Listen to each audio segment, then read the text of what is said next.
আমাদের ভালো লাগাতে সকলকে অনেক অনেক অনেক স্বাগত জানিয়ে আমার আজকের গল্প আরম্ভ করছি। আজকের গল্প টক্কর। গল্পটি তাহলে শুরু করি। শোন রে নতুন বউ, কাল একটু তাড়াতাড়ি উঠিস আর ছুটি নিস, তোর পরীক্ষা আছে। কিসের পরীক্ষা ঠাম্মা? তোর শাশুড়ি দেবলার সাথে কম্পিটিশন। কম্পিটিশন কী নিয়ে? পিঠে পুলি বানানো নিয়ে। ও বাঙালির বেটি, বাপের ঘর থেকে ওর মায়ের কাছ থেকে সব শিখে এসেছিল। একে বাঙাল, তাতে বরিশাল। ওদের দেশের রকমারি পিঠে, নবান্ন, ইলিশ ভাপা বানিয়ে আমার ছেলেটাকে হাত করে নিল। যাই রান্নাবান্না করে দেখি আমার স্বামী আর ছেলেটা হাত চেটে পুটে খায়। আস্তে আস্তে কখন যে ও বেটি আমার রান্নাঘর আর রান্নার সুনামগুলো নিজের করে নিল বুঝতে পারলাম না। সংসারে সকলে দেখি তোর শাশুড়ির নামে এক হাত গড় করে। আর তুমি ঠাম্মা? আমি আর করি কি, চুপচাপ রান্নাঘর থেকে সরে দাঁড়ালাম আর সুযোগের অপেক্ষায় থাকলাম। এখন তোকে পেয়েছি। শোন, চুপি চুপি তোকে আমার সব স্পেশাল রান্নাগুলো শিখিয়ে দেব। পারবি তো তোর শাশুড়ির সাথে টক্কর দিতে? আর আমিও দেখে দেখে শিখে গিয়েছি বাঙালদের পিঠে বানানো। কী রে নাতবউ, চুপ করে আছিস কেন? কিছু বল। না, আমি ভাবছিলাম শাশুড়ি মায়ের এতদিনের অভ্যেস, আমি কি করে ওনার সাথে পারবো? ওরে, তোকে পারতে হবে না, তুই শুধু আমার সাথে থাকবি, হাতে হাতে গুছিয়ে দিবি, খুন্তিটা নাড়ব আমি। মাস দেড়েক আগে এই বাড়ির একমাত্র ছেলে দীপ্যমানের সাথে বিয়ে হয়েছে দিয়ার। অন্যান্য দিনের থেকে একটু তাড়াতাড়ি উঠে পড়ে একেবারে স্নান সেরে একটা নতুন কুর্তি পরে বসার ঘরে এসে দেখে শ্বশুরমশাই আর শাশুড়ি মা চা খাচ্ছেন।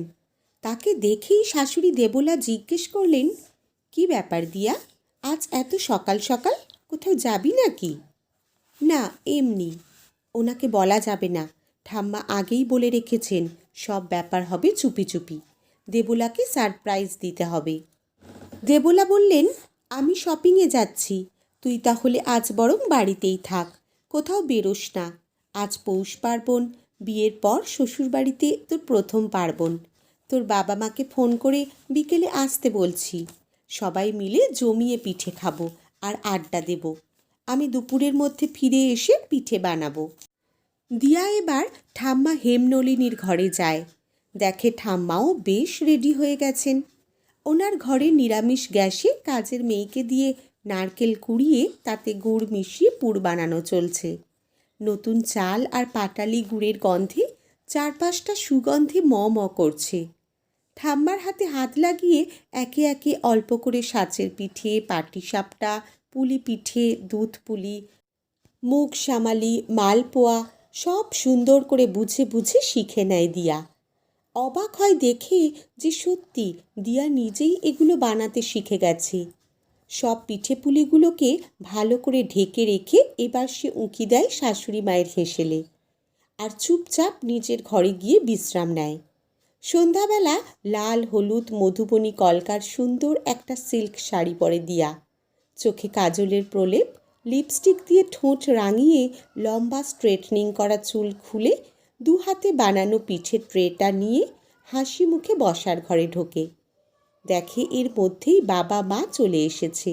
শ্বশুর শাশুড়ি সবাই মিলে গল্প করছে, ঠাম্মিও বসে মিটিমিটি হাসছেন। এই তো দিয়া এসে পড়েছে।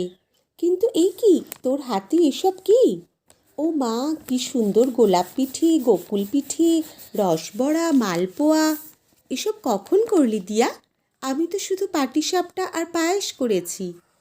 এসব আমি আর ঠাম্মা ইউটিউব দেখে বানিয়েছি মামনি, খেয়ে দেখো তো তোমার মতো হলো কি না।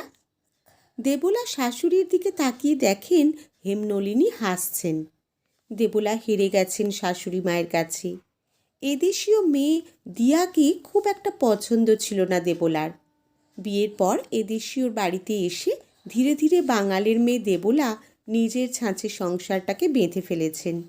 শাশুড়ি মাও আপত্তি করেননি। বাঙাল আর এদেশীয়দের সব আচার নিয়মের সাথে সহাবস্থানে নিজের মতো সংসার গড়ে নিয়েছিল দেবলা। তার হাতে সব দায়িত্ব দিয়ে ভালোটুকু ভালোভাবেই গ্রহণ করেছিলেন হেমনলিনী দেবী। আবার সেই ধারাকে মেনে মানিয়ে নিতে দেবলার একটু আপত্তি ছিল। হেমনলিনী দেবী বলেছিলেন, চিন্তা করিস না দেবলা, মেয়েরা যতই আধুনিক পোশাক পরুক, চাকরি করুক, স্বাবলম্বী হোক, আসলে মেয়েরা একটু চেষ্টা করলে সব কিছুই সম্ভব। আমার উপর ভরসা রাখ, জোর করিস না, আমি শিখিয়ে বুঝিয়ে দেব। জোড়া চ্যালেঞ্জ জিতেছেন হেমনলিনী দেবী।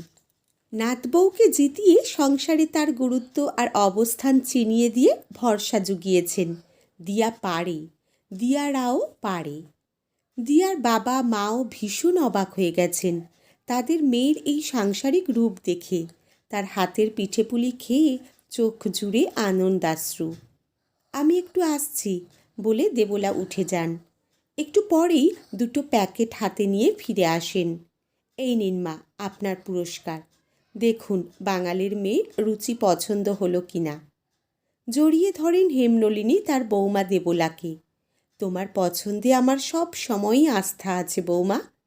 প্যাকেট খুলে দেখেন ছানার জল রঙের জমিতে নেভি ব্লু আর সবুজ রঙের সুতোর কাজ করা সিল্ক শাড়ি।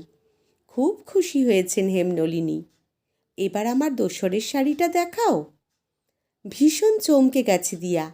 ততক্ষণে শাশুড়ি মামুনি দিয়ার হাতে ধরিয়ে দিয়েছেন রানী হলুদের মিশেলে স্ক্রিপ্ট প্রিন্টের গিচা তসর।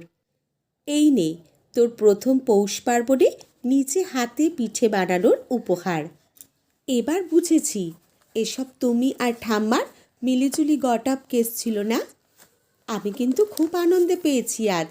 বুঝতে পেরেছি আমাদের বাঙালিদের সংস্কৃতি আচারগুলো আমাদেরই বংশানুক্রমিকভাবে ধরে রাখতে হবে, না হলে সব হারিয়ে যাবে।